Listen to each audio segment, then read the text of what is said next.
বিধানসভা নির্বাচনের ঠিক আগে বীজপুর এলাকায় শুটআউটের ঘটনায় চাঞ্চল্য।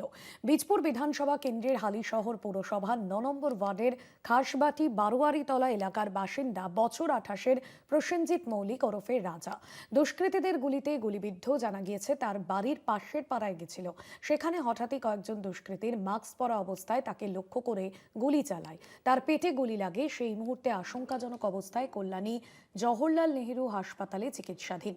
কে বা কারা এই ঘটনায় জড়িত তা এখনো স্পষ্ট নয়। তবে এলাকায় প্রসেনজিৎ তৃণমূল কর্মী হিসেবে পরিচিত, সেই জায়গায় দাঁড়িয়ে রাজনৈতিক উদ্দেশ্য প্রণোদিতভাবে বিজেপির বিরুদ্ধে এই অভিযোগ উঠছে। বিধানসভা নির্বাচনের ঠিক আগে বীজপুর বিধানসভা কেন্দ্র এলাকায় এক যুবক শুট আউটের ঘটনায় কিন্তু ব্যাপক চাঞ্চল্য ছড়িয়েছে এলাকায়।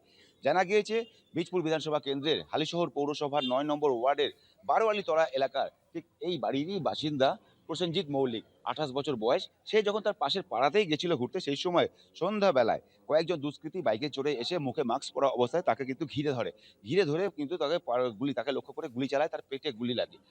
তাকে কিন্তু আশঙ্কাজনক অবস্থায় কল্যাণী জওহরলাল নেহেরু হাসপাতালে নিয়ে যাওয়া হয়েছে। কিন্তু কে বা কারা তাকে লক্ষ্য করে এই ধরনের গুলি চালালো, খুন করার চেষ্টা করলো, তা কিন্তু এখনো স্পষ্ট নয়। গোটা বিষয়টা নিয়ে হালিশহর থানা পুলিশ তদন্ত চালাচ্ছে। কিন্তু নির্বাচনের ঠিক আগে এই ধরনের শুট আউটের ঘটনায় কিন্তু এলাকাবাসীর মধ্যেও ছড়িয়েছে আতঙ্ক। আর এই প্রসেনজিৎ মৌলিক ওরফে রাজা, সে কিন্তু এলাকায় সক্রিয় তৃণমূল কর্মী হিসেবেই পরিচিত। আর সেই তৃণমূল কর্মী হিসেবে পরিচিত থাকায় রাজনৈতিক উদ্দেশ্য প্রণোদিতভাবে বিজেপি এই ঘটনা ঘটিয়েছে বলে অভিযোগ উঠেছে। আর বিধানসভা নির্বাচনের আগে রাজনৈতিক চাপানুতরে কিন্তু যথেষ্টই উত্তপ্ত পরিস্থিতি বীজপুর বিধানসভা কেন্দ্র এলাকা। ঘটনা হচ্ছে সন্ধ্যেবেলা তো পাড়ায় সবাই থাকে।